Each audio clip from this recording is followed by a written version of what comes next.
దురదృష్టవశాత్తు జరిగిన కారు ప్రమాదంపై జరుగుతున్న తప్పుడు ప్రచారంపై సాక్ష్యాధారాలతో సహా ఈరోజు మంగళగిరిలోని తెలుగుదేశం పార్టీ కేంద్ర కార్యాలయంలో మీడియా సమావేశం ఏర్పాటు చేసి నిజాలను, ప్రమాదం తరువాత జరిగిన పరిణామాలను సాక్ష్యాలతో సహా తెలియజేసిన పాతపట్నం ఎమ్మెల్యే మామిడి గోవిందరావు.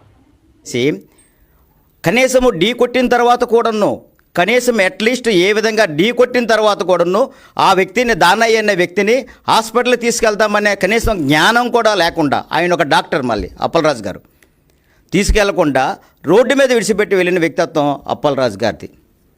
అయితే నా కారు యాక్సిడెంట్ విషయంలో 2024 డిసెంబర్ 21వ తారీఖున మా అబ్బాయి మ్యారేజ్ కోసం కార్డులు పంపకానికి డ్రైవరు అండ్ వాళ్ళ అందరూ కలిసి వెళ్తుండగా కొరసవాడ దగ్గర, మా ఊరంటే పెద్దసీది, నా సొంత గ్రామం నుంచి పెద్దసీది నుంచి పాతపట్నం వెళ్తుండగా మధ్యలో 2-3 కిలోమీటర్స్ మధ్యలో ఉంటుంది. వెళ్తుండగా కొరసవాడ దగ్గర ఒక యాక్సిడెంట్ జరిగింది అన్ఎక్స్పెక్టెడ్గా, దురదృష్టవశాత్తు. మధ్యాహ్నం 12 గంటలకి, అంటే 12 గంటలకు మా ఊర్లో బయలుదేరి వాళ్ళు వెళ్తుండగా ఈ యాక్సిడెంట్ అనేది జరగడం అనేది జరిగింది. అయితే యాక్సిడెంట్ జరిగిన ఎక్కడి నుంచి వచ్చారు, వాళ్ళు ఎలా వచ్చారు, ఏమయ్యారనే విషయం తెలుసుకోకుండా తప్పుడు అభియోగాలు పెట్టడం అనేది జరుగుతుంది.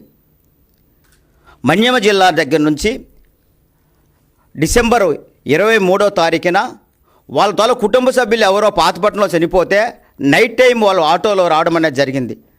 వాళ్ళ డెడ్ బాడీ దహన కార్యక్రమాలు జరిగిన తర్వాత మన్యం జిల్లా నుంచి వచ్చిన వాళ్ళు మళ్ళీ రిటర్న్ ప్రయాణం మేము డిసెంబర్ 24వ తారీఖు 12-1 గంట మధ్యన వాళ్ళు స్టార్ట్ అవ్వడం అనేది జరిగింది. అయితే ఈ కారు ఏదైతే మా అబ్బాయిను, ఎవరైతే డ్రైవర్, వీళ్ళందరూ పెళ్లి కార్డులు పంపిణీ కార్యక్రమంలో వెళ్తున్నారో ఆ కారు ఎదురవ్వడం వల్లేమో అన్ఎక్స్పెక్టెడ్గా వీళ్ళు లెఫ్ట్ సైడ్ నుంచే వెళ్తున్నారు, వాళ్ళు వచ్చి రైట్ సైడ్ వచ్చి గుద్దారు వీళ్ళకి. యాక్సిడెంట్ జరిగింది. మధ్యాహ్నం 1 గంట ఇప్పుడు యాక్సిడెంట్ జరిగిన తర్వాత వెంటనే అక్కడ డ్రైవరు వెంటనే దిగి వాళ్ళకి అంబులెన్స్ 108కి మేమే ఫోన్ చేసాం. అంబులెన్స్ కూడా మాకు వెంటనే మా ఆఫీస్ అక్కడ ఎంత దూరం ఉండదు, 3 km డిస్టెన్స్లో ఉంటుంది.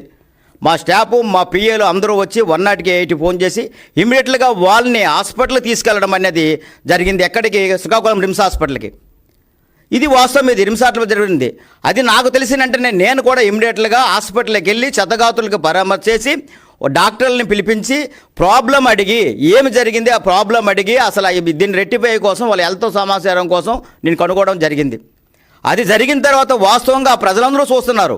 మాది యాక్సిడెంట్ జరిగేది మాత్రం మధ్యాహ్నం 12-1 గంట మధ్యన జరిగితే, అక్కడేమో ఇక్కడ జరిగిన విషయాలన్నీ ప్రజలందరూ ఉన్నారు. ఊరు మధ్యలో కొరసవాడ దగ్గర జరిగింది. ప్రజలందరూ చూశారు ఎవరు యాక్సిడెంట్ చేశారనేది, ఎవరు తప్పు అనేది కూడా ప్రజలందరూ చూశారు. అంటే ఇన్వెస్టిగేషన్ కూడా జరిగింది. అది జరిగిన తర్వాత అక్కడికి వెళ్ళిన తర్వాత నేనే దగ్గరుండి వాళ్ళందరినీ కూడా హాస్పిటల్కి తీసుకెళ్ళిన తర్వాత అడ్మిట్ చేసిన తర్వాత దానిలో ఒక ఆయనేమో భోగయ్య అనే వ్యక్తి ఏమో ఆయనకి హెల్త్ ప్రాబ్లం ఉంది, ఆయనకి ఆటో ప్రాబ్లం అయిందని చెప్తే డాక్టర్లా పిలిచి 5 ఉంటే ఆ ఆటోలో ఆ డాక్టర్ ఈయన కొద్ది సీరియస్గా ఉందంటే నేనే రిమ్స్ హాస్పిటల్, గవర్నమెంట్ హాస్పిటల్ నుంచి మెడికవర్ హాస్పిటల్కి, కార్పొరేట్ హాస్పిటల్కి మార్చడం అనేది జరిగింది. తప్పుడు అభియోగాలు చెప్తున్నారు అందరూ. అందుకోసమే ఈరోజు మీ మీడియా ముందుకు రావడం అనేది జరిగింది. కార్పొరేట్ హాస్పిటల్కి జరిగింది. నేను ముందు రిమ్స్ హాస్పిటల్కి వెళ్ళి ఒకసారి చూసుకోండి, ఒకసారి అందరూ కూడా ప్రజలందరూ తెలియజేస్తున్నాను. రిమ్స్ హాస్పిటల్కి వెళ్ళి జాయిన్ చేసిన తర్వాత ఎవరైతే క్షతగాత్రులు ఉన్నారో వాళ్ళ తారుగా ఆరోగ్యాన్ని, వాళ్ళ సమస్యల్ని, ఏమైనా సమస్య తీవ్రంగా ఉంటుందా లేదని డాక్టర్ని, అక్కడ ఉన్న సూపరింటెండెంట్ని అందరినీ పిలిపించి, ఇదిగో నేను ప్రతి ఒక్క పేషెంట్ ఎవరైతే 5 ఉన్నారో 5 దగ్గర కూడాను వెళ్ళి వాళ్ళందరితో మాట్లాడడం అనేది జరిగింది. వాళ్ళందరూ కూడా చూడండి ఒకసారి, డాక్టర్లతో కూడా మాట్లాడడం అనేది ఈ పేజీలో ఉంది. అందరితో మాట్లాడిన తర్వాత ఏమో అక్కడ మెయిన్ డాక్టర్ గారు వచ్చి ఒక విషయం నాకు చెప్పారు.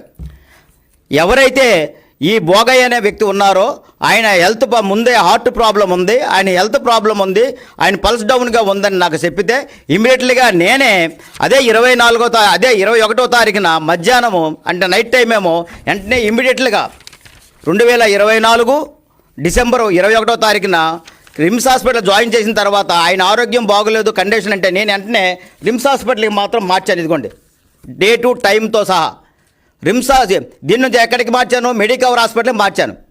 అంటే ఒక కార్పొరేట్ హాస్పిటల్ మార్చాను. మెడికవర్ హాస్పిటల్ అని మీ అందరికీ తెలిసిన విషయం. మారుస్తూ అదిగో ఆయనకి స్పెషల్ ట్రీట్మెంట్ ఇస్తూ ఇదిగోండి లక్షలాది రూపాయలు, ఇదిగోండి లక్షలాది రూపాయలు మెడికవర్ బిల్స్ ఉన్నాయి ఇక్కడ, లక్షలాది రూపాయలు ఆయనకి ట్రీట్మెంట్ చేయించాను.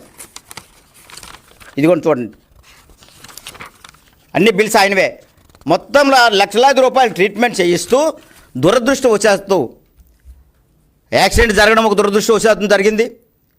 మా ఇంట్లో పెళ్లి జరుగుతుండగా మా ఇంట్లో కూడా అదొక దురదృష్టవశాత్తు, పాపం వాళ్ళ ఇంట్లో కూడా మంచి వాళ్ళు, మంచి కుటుంబం, వాళ్ళ ఫ్యామిలీలో ఒక దురదృష్టవశాత్తు ఆయన 4 రోజులు హాస్పిటల్లో ట్రీట్మెంట్ తీసుకుంటూ చనిపోయారు. ఈ భోగయ్య అనే వ్యక్తి చనిపోయిన తర్వాత మేము అందరం కూర్చొని మాట్లాడిన తర్వాత ఏమైందంటే మొత్తం ట్రీట్మెంట్ నుంచి తెచ్చిన నుంచి అన్ని ఖర్చులు మేమే భరించాం. అదే కాకుండా ఇన్సూరెన్స్ కాలం తక్కువ వస్తుందని అందరూ పెద్దలందరూ కూర్చొని ఇన్సూరెన్స్ రావడానికి టైం పడుతుంది, కుటుంబ పెద్దను కోల్పోయాము, మీరు ఏదైనా ఆర్థిక సాయం చేయండి అంటే తప్పనిసరిగా నేను చేస్తానని చెప్పి 5 లక్షల రూపాయలు నేను ఆ రోజు మాట ఇవ్వడం అనేది జరిగింది. అంటే ఇన్సూరెన్స్ డబ్బులు మాత్రం నేను అంటే వాళ్ళలాగా మీకు ఒక విషయం చెప్పాలి, సిదిరి అప్పలరాజులకు కానీ